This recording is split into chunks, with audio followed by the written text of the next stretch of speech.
সেই চিত্র সেটি কিন্তু পাল্টে যেত। কক্সবাজারের কলাতলী ওস্তাদ জাহাঙ্গীর রিসোর্টে পর্যটন বিকাশ কেন্দ্রের উদ্যোগে পর্যটন শিল্পের উন্নয়নে আমাদের করণীয় ও মিডিয়ার ভূমিকা শীর্ষক আলোচনা সভার আয়োজন করা হয়। এ সময় ট্রাভেল ট্যুরিজম ফেস্টিভ্যাল 2025 এবং travel and tourism iconic award প্রদান করা হয়। বৃহস্পতিবার বিকেলে অনুষ্ঠিত এই অনুষ্ঠানে বিশেষ অতিথি হিসেবে উপস্থিত ছিলেন সাবেক প্রধানমন্ত্রী বেগম খালেদা জিয়ার ব্যক্তিগত আলোকচিত্রী ও এনটিভির পরিচালক মোহাম্মদ নুরুদ্দিন আহমেদ। এ সময় তিনি বলেন, কক্সবাজার উন্নয়ন কর্তৃপক্ষ এবং স্থানীয় প্রশাসন যতদিন একত্রে কাজ করবে না ততদিন কক্সবাজারের উন্নয়ন সম্ভব না। বাংলাদেশের অনেক জায়গা আছে যে আমরা এখন চোখেও দেখিনি, অনেক সুন্দর সুন্দর জায়গা আছে যেগুলি পর্যটন ইচ্ছা করে ভালো করতে পারত। আর কক্সবাজারের সঙ্গে আমি বলবো, কক্সবাজার উন্নয়ন কর্তৃপক্ষ এবং পর্যটন যৌথভাবে যতদিন কাজ না করবে ততদিন কক্সবাজার উন্নত হবে না।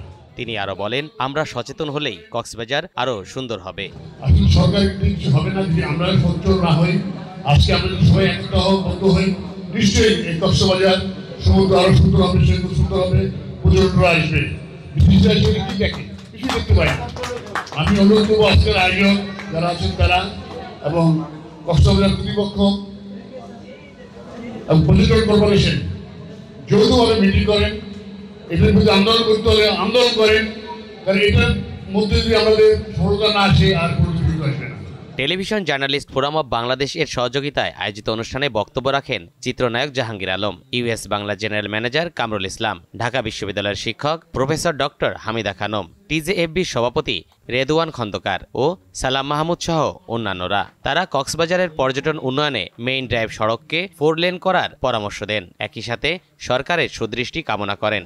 সবচেয়ে বড় ব্যাপার হলো যে মাঝে মাঝে কিছু বিঘ্ন ঘটে যায় পলিটিক্যাল বা রাজনৈতিক কারণে দেশের মধ্যে, তখন ট্যুরিজমটা একটু লসে চলে আসে।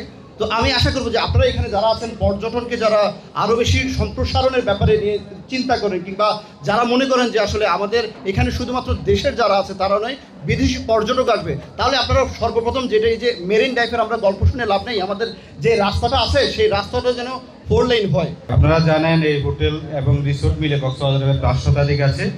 এখানে প্রায় 1.5 লক্ষ লোকের ধারণ ক্ষমতা, অর্থাৎ 1.5 লক্ষ পর্যটক এট এ টাইম আমাদের এই কক্সবাজার একসাথে থাকতে পারে। অনুষ্ঠান শেষে বাংলাদেশ পর্যটন শিল্পের উন্নয়নে ভূমিকা রাখায় বিভিন্ন ক্যাটাগরিতে সম্মাননা প্রদান করা হয়।